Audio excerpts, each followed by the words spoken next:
Hi, Hi, good evening from me, and a very good morning to you. How are you? good. How are you? I'm fine too. I'm fine too. And I think both of us wanted to literally start off with a lot of gratitude for all our friends that are spending the time to listen to us, making that space in their hearts and minds. Did you also wanted to share that? Yeah, it's very humbling, Paro, because there's so much out there, and I feel we are also contributing in some way, and I feel very grateful about that. But to all our listeners, and they're looking forward to what we have to share. Um, I mean, I'm so grateful because they're spending their time. They also value their own evolution, but um, I don't know. It's very humbling. I'm just lot of gratitude for being able to prioritize this. It's important. I mean, thank you. Very nice. So, without further ado, let's launch into today's discussion, a brief discussion again on our favorite book, The Lost Writings of Hsin, and his beautiful haiku level philosophical statements that lend themselves to conversation and to do a meditative absorption, um, and oftentimes revealing, and you're guiding us through understanding that piece by piece. So the one we picked today says, when discrimination was born, heaven was lost. Wow, indeed. I'm going to repeat that one more time because each word has a beauty in it. It's very, very strategically placed. When discrimination was born, heaven was lost. So, as always, launch this into our discussion with your take on what is it that this is leading us to think or realize. So let's try and define what discrimination is. Mhm. It's distinction. The moment you discriminate something, you are creating a sense of separation between good, bad, not so good, not so bad, um, ugly, beautiful, or sorrow, joy, day, night. Every time there is some kind of a discrimination, you have kind of divided a whole. That's where a sense of duality comes in. And what is heaven? Okay, heaven is something that feels like so beautiful, right? It is Bliss. love. It is love. Yes. And can love be discriminative in nature? I mean, if we're talking about love, then it's always unconditional. And the moment there is discrimination, we have brought in the mind in the picture, because you can't love from the mind, right? It has to be from the heart. So heaven is Yeah. in the heart. And um,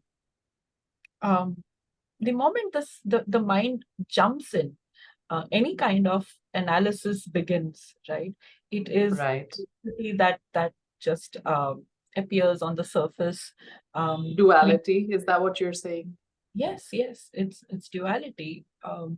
Between good and bad. I mean, there is judgment that comes from duality, and from Right. judgment comes all kind of good and bad, and it's not just at the level of perception. It also culminates into an experience. It's what you feel, and then you feel good and bad, and then when you feel bad, where is heaven? So the That's moment lovely. discrimination, you have moved away from wholeness, from who you naturally are. We are whole and complete, but any kind Right. of discrimination takes us away from that wholeness. So I will ask you this because, and again, it's a play on words. We're probably playing with, uh, the way the words are written. Because you and I have talked about being discerning, discern things, discern that, you're shifting into perhaps lower vibrations or actions and thoughts that are taking you towards lower vibration. How do we distinguish between this concept of discrimination and the ability to discern something? Yeah, good question. So I think the moment you realize that you are discriminating, Yeah, use your discernment that I'm moving away from my wholeness. So discernment is about being able to choose between um, what is the what is good for me and what right, isn't as good. And I think discrimination is not good. Discernment is when you are using your judgment to realize that anything that takes you away from love isn't ideal for you. right, right. And I think that that's where there is the blurring of the lines where we often say, no, I'm just deciding what's good for me. And I'm going to give you a very silly example.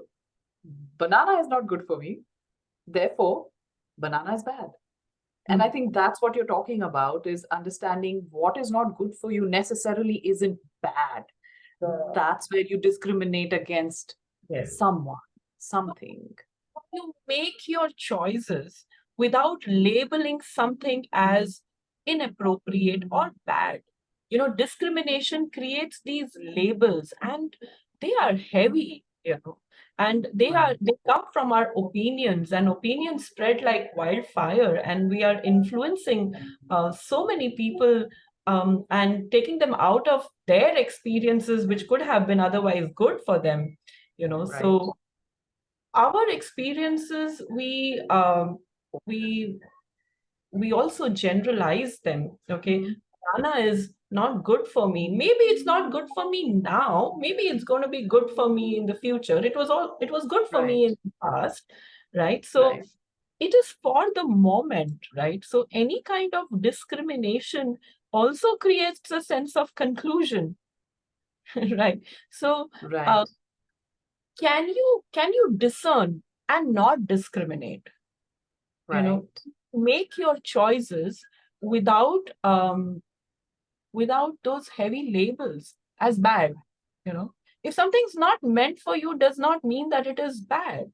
It's not meant for you, simple. right, right. And that's the challenge, right? Keeping it simple, like it's what's not meant for you isn't good or bad. It's just not what is meant for you. And I was reading into this sentence, this verse, and I was realizing the choice of the word born. When discrimination was born, which means that that is not an inherent quality in us. Do you want to expand a little bit more on that? Heaven is an inherent quality in us. To be able Exactly. to live without discrimination, that is natural. So discrimination has come as a byproduct of conditioning, because when you Right. are conditioning, you are also kind of becoming aware of the Mhm. dangers out there, and that's when fear was born. So discrimination comes from fear, right? I am discriminating because I'm so afraid, right? And the whole bunch of these not so feeling good emotions like insecurity and fear and anger and sadness and guilt and blame and shame, and all of that is a result of me discriminating something, as not being appropriate, not good enough. And what right do I have any which ways to kind of label something? I mean, who gave us that right? We're losing out on our humility. So I guess it all comes back to just um, operating from a space of, if you can't appreciate something, don't even have an opinion about it, right? It's okay.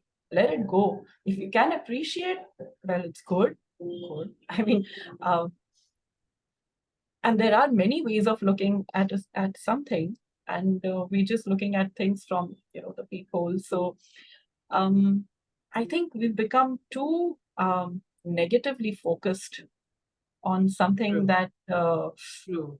just doesn't feel good. I mean, it doesn't feel good. Okay, fine, move away. Why create an Right. around it? Why create opinions? Why put a label? Why create and be a part of trends that actually propagate such labels? Yes.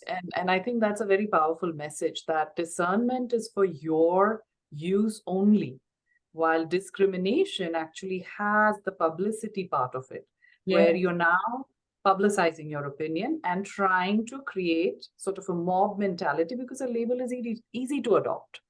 Um, and that's so true, that's when heaven is lost. Like, we are no longer in the sense of wonder, in the sense of just joy and bliss, not in the sense that we've completely lost our minds and we're like singing and dancing on the streets, but that constant sense of peace is disrupted because Yes. we're now shifting into the high of public opinion. Yeah. So all war is out of discrimination, right? Whatever is So happening in the world today, it's yes, loss of peace, it's loss of heaven, right? And yes, when we talk about discrimination or discernment, it's also about not just what I'm putting out there, it's also what I'm putting out in here, right? We are losing the heaven within. And we were born with this sense of joy, love, peace that was natural to us. Anytime conditioning tries to, influence you, and instead of giving you a voice, gives you an opinion, you're buying into it, and you know that's when you have got tainted. You've tainted this consciousness, which has always been there, so pure. You're born with it. So yeah, that's why, when you meditate, you kind of close your eyes and you take your attention away from the outside world. You're not perceiving anything, because every mm-hmm. time you perceive something, you have a judgment or an opinion. Can you True, operate from a sense of just seeing, not perceiving, just see, okay, this is what it is. Do I need to have an opinion as good or bad? Because the moment I do that, I am discriminating and I'm moving away from the heaven that's already here. yes. I think that is a beautiful conclusion. I'm moving away from heaven that I was born with. And, it's so important to keep reminding ourselves to reclaim that heaven again. Thank you.